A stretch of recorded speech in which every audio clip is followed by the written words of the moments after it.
धनिया जब स्कूल जाता है तो कभी कभी जल्दबाजी में कुछ चीजें भूल जाता है। जैसे कभी टिफिन भूल गया, ज्योमेट्री बॉक्स भूल गया या थर्मस ही भूल गया। अब शिक्षा भैया धनिया से बहुत प्यार करते हैं, इसलिए अगर वो कुछ भूल जाता है तो शिक्षा भैया उसको हमेशा याद दिला देते हैं।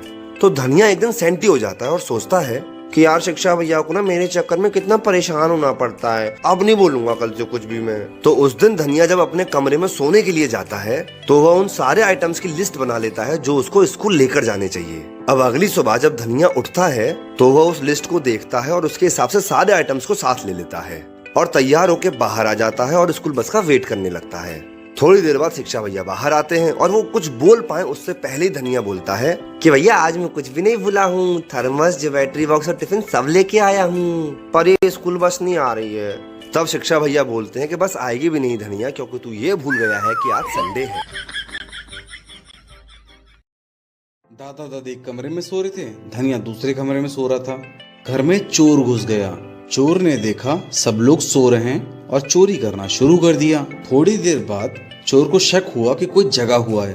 उसने जाके चेक किया, दादा दादी सो रहे थे। थोड़ी देर बाद चोर ने नोटिस किया कि धनिया की आंखें खुली हुई हैं, पर धनिया कुछ बोल नहीं रहा। चोर समझ गया कि धनिया छोटा बच्चा है, डर गया होगा, इसीलिए कुछ नहीं बोल रहा।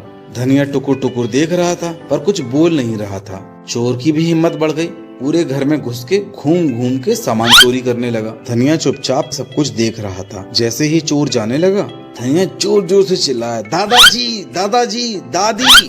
भाई सब लोग उठ के आ गए। चोर ने जाते जाते धनिया से पूछा, अबे जब मैं चोरी कर रहा था तब तू काहे नहीं चिल्लाया बे?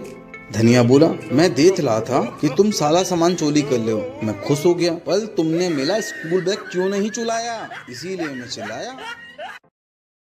एक बार धनिया एक मूवी देखने गया। लेट नाइट शो था, इसीलिए लौटते हुए धनिया को काफी रात हो गई। जब धनिया थिएटर के बाहर निकला तो वहाँ पर कोई ऑटो वाला भी नहीं था और धनिया को भूख भी बहुत जोर से लग रही थी। तो धनिया ने सोचा पहले खाना ही खा लेते हैं भाई। जब धनिया ने अपना पर्स निकाला तो देखा कि उसमें सिर्फ इतने ही पैसे थे कि या तो वो ऑटो से लौटकर घर जा सकता था या फिर खाना खा सकता था। खैर धनिया से भूखा रहा नहीं गया तो उसने सोचा पहले खाना ही खा लेते हैं। तो धनिया पहुंच गया बगल वाली दुकान पर पिज्जा खाने के लिए, लेकिन जोमेटो पर वह पिज्जा सस्ता आ रहा था, इसलिए धनिया ने ऑर्डर जोमेटो से ही किया, वो भी कैश ऑन डिलीवरी। जब डिलीवरी बॉय पिज्जा कलेक्ट करके जाने लगा तो धनिया उससे बोला, भैया ये वाला ऑर्डर धनिया का है ना? तो डिलीवरी बॉय बोला कि हाँ जी धनिया का ही है। भैया मैं ही धनिया हूँ। तो भैया ये लो अपना ऑर्डर। नहीं भैया उसमें एड्रेस देखो, मेरे घर का होगा ना, आप तो ये पिज्जा देने मेरे घर जाओगे ही, मुझे अपनी बाइक पर पीछे बिठा के ले चलो, मैं आपको अपने घर पर गुल्लक से निकाल के टिप भी दूंगा। और इस तरीके से धनिया अपना खुराफाती दिमाग लगाकर फ्री में घर आ गया।